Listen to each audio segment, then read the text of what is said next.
زاد الرجال وحال دون مجالهم አንዲት ሴት የባሏን የሴት ልጅ ባል ትሸፈናለች زعموا أنهم على ሲሆን ነበረን ጅምር ላይ ሁሉም አባላት ተስማምተው ወርሃዊ መዋጮን በጊዜ ገቢ ባላደረገ አባል ላይ የገንዘብ ቅጣት እንደሚኖር ተወስኖ ነበረ።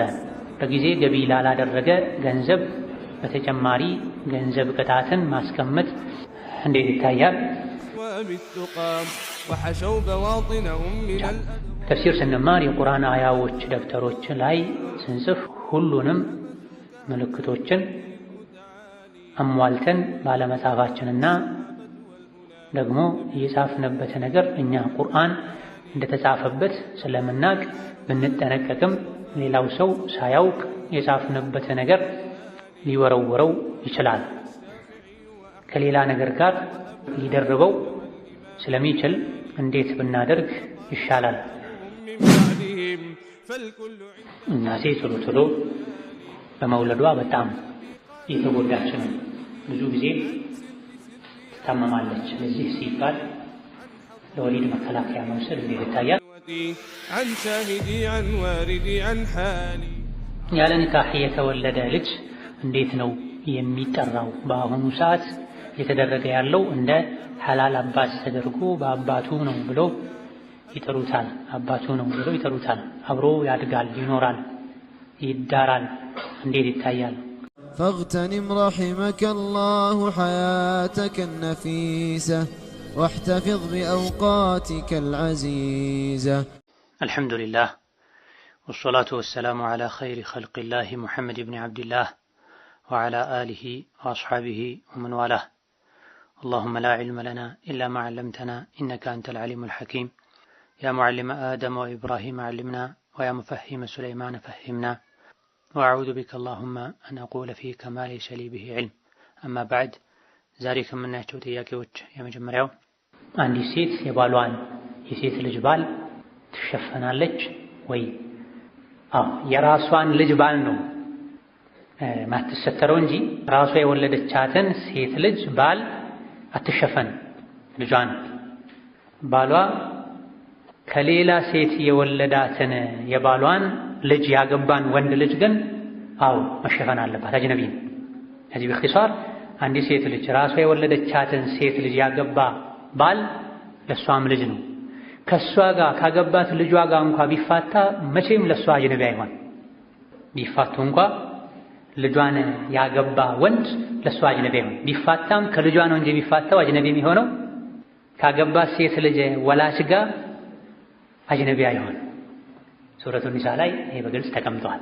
ነገር ግን አንዲት ሴት ልጅ ባሏ ከሌላ ሴት የወለዳትን ሴት ልጅ ያገባ ወንድ ልጅ ለሷ አጅነቢ ይሆናል። ወላሁ ተዓላ ጥያቄውን በተረዳሁት መልኩ ይሄ ነው መልሱ የሚሆን። አክሲዮን ነበረን ጅምር ላይ ሁሉም አባላት ተስማምተው ወርሃዊ መዋጮን በጊዜ ገቢ ባላደረገ አባል ላይ የገንዘብ ቅጣት እንደሚኖር ተወስኖ ነበረ። በጊዜ ገቢ ላላደረገ ገንዘብ በተጨማሪ ገንዘብ ቅጣትን ማስቀመጥ እንዴት ይታያል? ይቻላል። ሁለት መስፈርቶች ከተሟሉ በአክሲዮን ብቻ ሳይሆን በሌሎችም ሰዎች ተስማምተው መዋጮ በሚያደርጉባቸው ነገሮች ላይ በገንዘብ መቅጣት ይቻላል። አንደኛው ቀድሞ ከተነገረው ወደ አባልነት ሲመጣ ሲቀላቀል በየወሩ በየሳምንቱ ክፍያ አለ፣ ያልከፈለ ሰው ያዘገየ ሰው በገንዘብ ይቀጣል ተብሎ ከተነገረው። ሁለተኛ በቅጣት የሚገኘው ክፍያ ለሚቀጡ ሰዎች ለራሳቸው ማይውል ከሆነ ለሚቀጡ ሰዎች ለራሳቸው መዋል የለበትም። ለሌላ ለበጎ አድራጎት ለእርዳታ መዋል አለበት፣ ለምስኪን መሰጠት አለበት። እነዚህ ሁለት ነገሮች ከተሟሉ መቅጣት ይቻላል። የቅጣትን ማስረጃ በተመለከተ ኺላፍ አለበት። ጅምሁሮቹ ይቻላል ብለው ብዙሃኑ ይቻላል ብለው ይቻላል ሲሉ ማስረጃቸው ነብዩ ሰለላሁ ዐለይሂ ወሰለም ሶላት ሰዓቱ ደርሶ ኢቃም ተብሎ የሚያሰግድ ሰው ወክዬ አዛን ሰምተው ማይሰግዱ ሰዎችን ቤታቸውን ለማቃጠል የተወሰኑ ሰዎች ከኔ ጋር እንጨት ተሸክመው ሄደው ቤታቸውን ላነደው አሰብኩኝ አሉ። ነገር ግን ቤት ውስጥ ያሉ ሕፃናት፣ እንስሳት፣ ሴቶች ስላሉ ተውኩት ብላ። ከዚህ ዑለሞች ጥፋተኛን ንብረቱን በማውደም ንብረቱን በመውሰድ መቅጣት እንደሚቻል እስቲንባጥ ይደረጋል ብሏል። ሌሎች አሉ። ተፍሲር ስንማር የቁርአን አያዎች ደብተሮች ላይ ስንጽፍ ሁሉንም ምልክቶችን አሟልተን ባለመጻፋችንና ደግሞ የጻፍንበት ነገር እኛ ቁርአን እንደተጻፈበት ስለምናቅ ብንጠነቀቅም ሌላው ሰው ሳያውቅ የጻፍንበት ነገር ሊወረወረው ይችላል። ከሌላ ነገር ጋር ሊደርበው ስለሚችል እንዴት ብናደርግ ይሻላል? አለመጻፉ እንዴት ይታያል? ማስታወሻ መያዝ የዕልም አንድ ማግኛ መንገድ ነው። የዕልም መድረክ ላይ ያለ ማስታወሻ መቀመጥ ውርደት ነው ብለዋል ኢማም አዙህሪ ረሒመሁላህ ተዓላ። እንዲሁ ለማድመጥ ብቻ አይደለም መቀመጥ ያለበት። መጻፍ የሚችል ሰው ማስታወሻ ይዞ ወሳኝ አንኳር ነጥቦችን መጻፍ አለበት። የጻፈውን ደግሞ ዕልም ከመሆኑ አንፃር ከፍታ ላይ ማስቀመጥ፣ መደርደሪያ ላይ ማስቀመጥ አለበት። ስለዚህ ሲጽፉ ቁርአንን አብሮ መጻፉ ለማስታወስ ይሄ ቁም ነገር ከየትኛው አንቀጽ ነው የተወሰደው የሚለውን ለማወቅ አንቀጹን አብሮ መጻፉ አስፈላጊ ሊሆን ይችላል። ለማስታወስም ይረዳል። ድሮ ለውህ የሚባል መጻፊያ ላይ የተጻፈ ነበር የሚማር። አሁንም ድረስ ይሄን መንገድ የሚከተሉ አሉ። አሁንም ሒፍዝን ጠንከር ለማድረግ ደፍተር ላይ ቦርድ ላይ መጻፍ ተመራጭ ነው። እዚህ ዕልም የተጻፈበት ነገር በሙሉ በክብር መቀመጥ አለበት። ሌሎች ሊያዋርዱት ሊወረውሩት ይችላሉ ብሎ ጠቃሚ የዕልም መንገድን ሰዎች ከመጠቀም ወደ ኋላ ማለት የለባቸው። ስለዚህ መጻፍ ይቻላል፣ አስፈላጊም ነው። ከጻፉ በኋላ ግን የትም መጣል አይቻልም። የዕልም መጽሐፍት የሚቀመጡበት ከፍታ ላይ ማስቀመጥ ግዴታ ነው። በዚህ መልኩ ካስቀመጡት በኋላ ሌሎች መወርወራቸው፣ እሱ ላይ ሌላ ነገር መደረባቸው የሚያስጠይቀው እነሱን ነው። እኛ የሸሪዓውን መንገድ ተከትለን ከተጠቀምንበት ሌሎች ሳያውቁ መወርወራቸው ሳያውቁ ከሆነ እነሱም አይጠየቁም። ነገር ግን በጥንቃቄ ጉድለት ከወረወሩ ከጣሉ ሌላ ነገር ላይ ከደረቡ የሚጠየቁ እነሱ ናቸው። በተለያዩ የዲን ፕሮግራሞች ላይ የሚነገሩ ሁለት ንግግሮች አሉ። አንደኛው አልዐጀለቱ ሚነ ሸይጣን፣ ጥድፊያ ከሸይጣን ነው። ሁለተኛው ኸይሩል ቢሪ ዓጅሉሁ፣ የኸይር ስራ የተሻለ ተቻክሎ የተሰራ ነው። ጥያቄ ከላይ ያሉት ንግግሮች የነቢዩ ሐዲስ ናቸው ወይ? ሐዲስ ከሆኑ እንዴት ይስማማሉ? በአጠቃላይ በኸይር ስራ መጣደፍና ጥድፊያ የሸይጣን ነው የሚለውን ያብራሩልኝ ይላል። የመጨረሻ ላይ የኸይር ስራ መጣደፍ ሸይጣን ነው የለም እንዲህ የሚል አንተ ስትጨምቃቸው የማንቺ ስትጨምቂያቸው ነው እንደዚህ የሆኑት። የመጀመሪያው ኢማም ትርሚዚ የዘገቡት ሐዲስ ሲሆን ሰነዱ ድክመት አለበት። አልዐጀለቱ ሚነ ሸይጣን፣ ችኮላ ከሸይጣን ነው የሚለው በሐዲስ ደረጃ አው ትርሚዚ ዘግበውታል። ነገር ግን ሰነዱ ضعيف ነው። ቢሆንም ግን ማዕናው ትክክል ነው። ማዕናው መልእክቱ ትክክል ነው። አጀላ ከሸይጣን ነው የተባለው ብዙ ጊዜ ሳያረጋግጡ ሳያጣሩ ለውሳኔ እንዲቸኩሉ ስለሚያደርግ ነው። ኋላ ላይ የሚቆጩበትን ነገር ስለሚያደርግ ነው። ሐዲሱ እንደ ሰነድ ضعيف ቢሆንም ሰነዱ መልእክቱ ግን ትክክል ነው። ችኮላ ከሸይጣን ነው። በችኮላ አላህ የሚጠላውን ነገር ሰዎች ስለሚወስኑ፣ ማድረግ የሌለባቸውን ስለሚያደርጉ፣ መተው ያለባቸውን ስለማይተው። በተቃራኒው ግን ኸይር ነገር ላይ መቸኮል ተወዷል። ኸይሩል ቢሪ ዓጅሉ የተባለው ለዚህም ይሄ እንደ ሐዲስ መውዱዕ ነው። ኸይሩል ቢሪ ዓጅሉሁ ቃለ ረሱሉላህ አይባል፣ መውዱዕ ነው። ነቢ ላይ የተዋሸም። መልእክቱ ግን ትክክል ነው። ይሄ መልካም ነገር ፈጥኖ መሆን አለበት። ተውበት ፈጥነህ መተውበት አለበት። ሴት ልጅ ለትዳር ከደረሰች ፈጥነህ መዳር አለበት። አላህ የሆነ ብር ከሰጠህ ፈጥነህ ለኸይር ነገር ማዋል አለበት። ስለዚህ ሁለተኛው እንደ ሐዲስ መውዱዕ ነው፣ ነቢ አላሉትም። ነገር ግን መልእክቱ ትክክል ነው። የመጀመሪያው እንደ ሐዲስ አዎ ተዘግቧል፣ ነገር ግን ሰነዱ ضعيف ነው። ሰነዱ ضعيف ነው ማለት አይሰራበትም ማለት አይደለም። መቸኮል የለብህም። ሳትረጋጋ ሳታጣራ ግራቀኝ ሳታይ ለመውደድ ለመጥላት ለማውገዝ ለመደገፍ መቸኮል የለብህም። የቂያማ ቀን ቺን ዱንያ አላህ በችሎታው ዳቦ ያረጋታል የሚል ሐዲስ ሰምቼ ነበረ። ሶሒህ ነው? አዎ ሐዲሱ በመሰረቱ ሶሒህ ነው። ቡኻሪና ሙስሊም ሌሎችም የዘገቡት ነው። ነገር ግን ማዕናውን በተመለከተ ዑለሞች ተኻልፈዋል፣ ብዙ ብለዋል። ረጅም ሰዓት ይፈልጋል ማብራራት። እንደ ሐዲስ ግን አዎ ሐዲሱ ሶሒህ ትክክል ነው።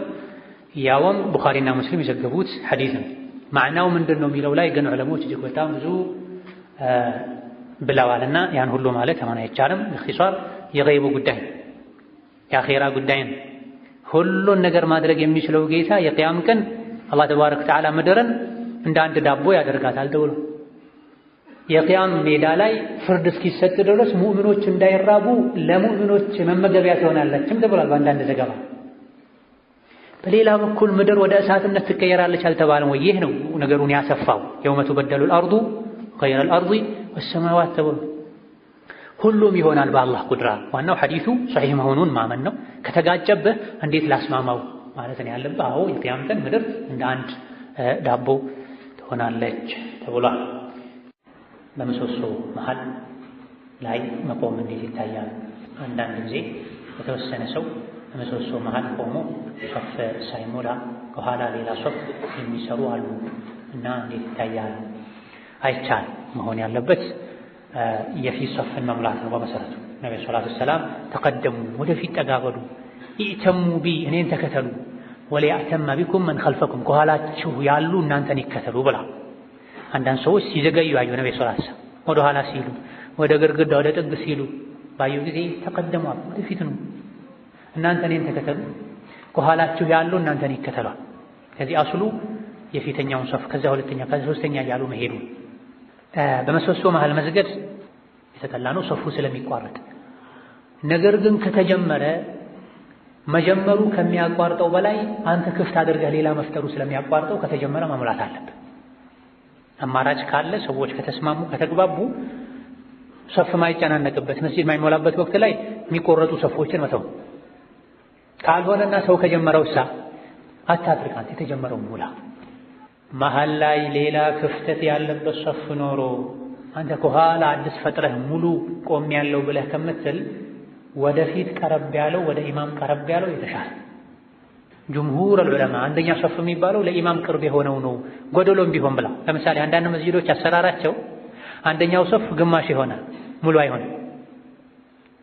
ሁለተኛና ሶስተኛው ነው ሙሉ የሚሆን እንትናቸው አሰራራቸው አቀማመጣቸው አራት ማዕዘን ያልሆነ አልፎ አልፎ የሚገጡ መስጂዶች አሉ። አንዳንድ ሰው ይሄ ጎደሎ ሶፍ ነው ብሎ አንደኛ ሶፍ ሙሉ ሶፍ መስሎት ከኋላ ይጀምራል። በል ጅምሁር ዑለማ ትራጂሁና ትክክለኛው አንደኛ ሶፍ የሚባለው ከኢማሙ ቅርብ የሆነው። እዚህ በዚህ ስሌት መሃል ላይ የሚቋረጠውን ሰዎች ከጀመሩት ግማሾቹ እሱ ላይ ቆሙ፣ ግማሾች ከኋላ ፈጠሩ። የሚሻለው የቱ ነው? መሃል ላይ ክፍተት ቢኖርም ምሰሶዎች ቢቆርጡትም የፊተኛው ላይ መግባቱ ነው። ስለዚህ ከኋላ የሚጀምሩ አግባብ አይደለም። የፊተኛውን ሶፍ ለመሙላት መሞከር ከሞላ ከመሃል ሰዎች ከጀመሩ እሱ ላይ መቀጠሉ ነው የሚሻለው። ወላሁ ተዓላ አዕለም። ብይ መጫወት እንዴት ይታያል? ብይ መጫወት የተከለከለ የአብዱላህ ብን ሙገፈል ሐዲስ ላይ ነሃ ረሱሉላህ ሰለላሁ ዐለይሂ ወሰለም አኒል ኸዝፊ ማስፈንጠርን ጠጠር ማስፈንጠርን ነቢ ከልክለው።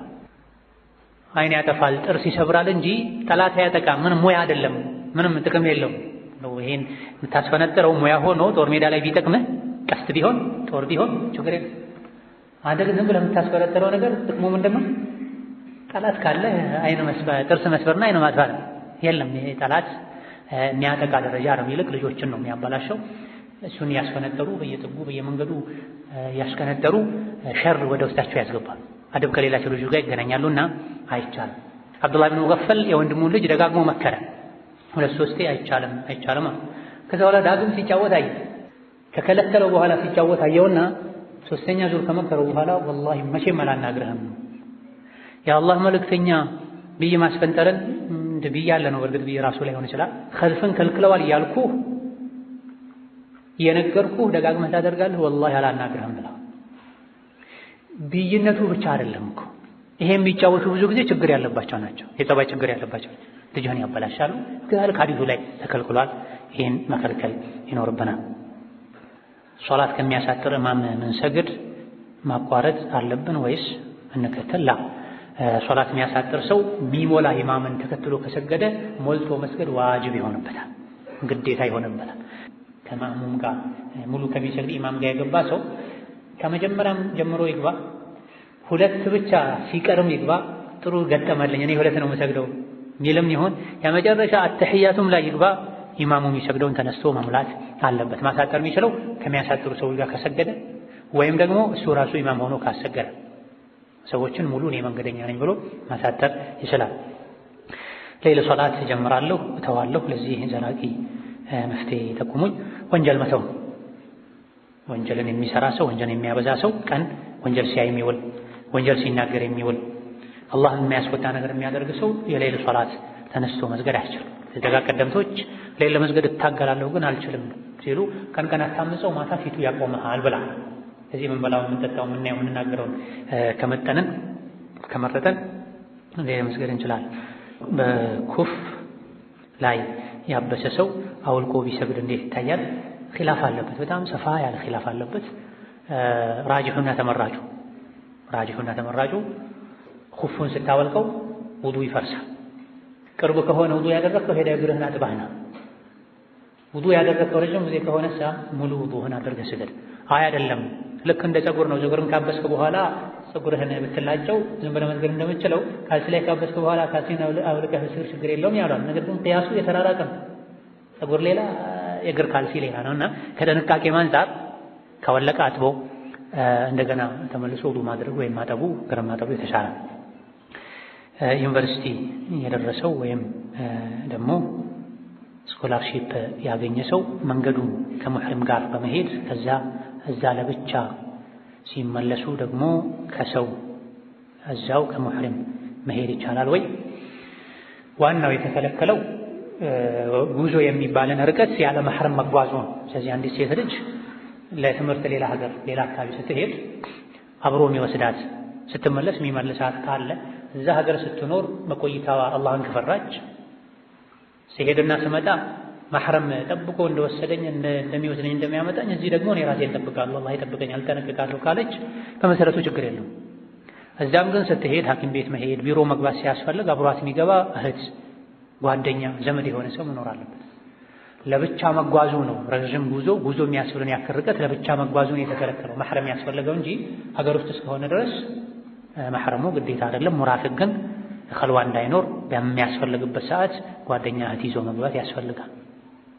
አንዲት ሴት በሐይድ ጊዜ ፀጉሯን ማበጠር አትችልም። እንዲሁም የለበሰችውን ልብስ ደግማ ከታጠበች በኋላ መልበስ አይቻልም ይላሉ። ይህ እንዴት ይታያል? ይላሉ ነው በይላሉ ለፍት አላህና መልእክተኛው አላሉም። አላዋቂዎች ይላሉ። ልብሱ እስካልተነጀሰ ድረስ መልበሱ ችግር የለው። ሐይድ ላይ ሆና እስካልተነጀሰ መነጀሱን ታውቃለች፣ ትተዋለች። ካልተነጀሰ ችግር የለው። ሴቶችን አማክሯቸው ለማለት መሰለኝ። ነገር ግን ኻልፏቸው የሚል ሐዲስ አለ ወይ ይላል። እንደ ሐዲስ ተብሎም ይወራል። ነገር ግን እነ ኢማም ሸውካኒ አሰኻዊ ሌሎችም ضعيف እንደሆነ ተናግሯል። በአንዳንዶች ከضعيፍም አልፎ መውዱዕ ነው ብላ ነብዩ ላይ የተቀጠፈ ነው። ضعيف ነው አንድ ነገር ነው። እንደ ሁኔታው ተጣርቶ ሊሰራበት ይችላል ማለት ሊሆን ይችላል። ግን አይደለም። ከዛም አልፎ ይሄ ቅጥፈት ነው። ነብዩ ሰለላሁ ዐለይሂ ወሰለም ሴቶችን አማክሯቸው ከዛም ካልፏቸው። ነብይ ቃቃጫታ ይቻላል። ለምን አማክራት ብለሃል? ከዛ ለምን ካልፋት ብለሃል? ቡኻሪ ሙስሊም ከዘገቡት ባለፉት በተደጋጋሚ ካነሳ ነው ሐዲስ ጋር ይጋጫል። ነብዩ ኡሙ ሰለማ ጋር ሄደው ሹራ አድርገው የእሳቸውን ሐሳብ ይዘው ወጥተው ፀጉራቸውን ተላቸው፣ ግመሎቻቸውን አረዱ። ነብይ ንግግርና ተግባራቸው በዚህ ልክ እኮ አይጋጭም፣ አይጣረስም። ተቃራኒ ነገር አያደርጉም። አማክሯቸው ከዛም ካልፏቸው። ወሻዊርሁም ፊል አምሪ ሴትንም ያካትታል። ወሻዊርሁም ፊል አምሪ ይሄ እስላም ላይ ተለጥፈው እስላም ሴትን ይበድላል፣ ሴትን ያጣጥላል የሚሉ ሰዎች አንድ የእጅ ስራ ነው እነሱ ያስገቡት ነው። መውዱዕ ነው በሚለው ከሄደ በተለይ መሰረተ ቢስ የሆነ ቅጥፈት ነው። ነብይን አልተናገሩ ከሌሎች ጥቅል የእስላም መርሆች ጋር ሴትን የሚያከብሩ ሐዲሶች ጋር ንሱሶች ጋር ይጋጫል። እናቴ ቶሎ በመውለዷ በጣም የተጎዳች ነው። ብዙ ጊዜ ትታመማለች። ለዚህ ሲባል ለወሊድ መከላከያ መውሰድ እንዴት ይታያል? የጤና ባለሙያ አማክረው ባል ከፈቀደ ለሁሌ ሳይሆን ለተወሰነ ጊዜ ከሆነ ችግር የለም። ኩና ናዕዚሉ ወልቁርአኑ የንዚሉ ወለው ካነ መንሂያን ዐንሁ ለነሃና ዐንሁ አልቁርአን ብላ ሰሓቦች አዝል ማድረግ ፈልገው ነበር። የዘር ፈሳሻቸው ማህፀን ላይ እንዳይፈስ ማድረግ ፈልገው ነበር። ነብዩ ሰለላሁ ዐለይሂ ወሰለም አላህ የከተበው አይቀርም ነው ያሏቸው።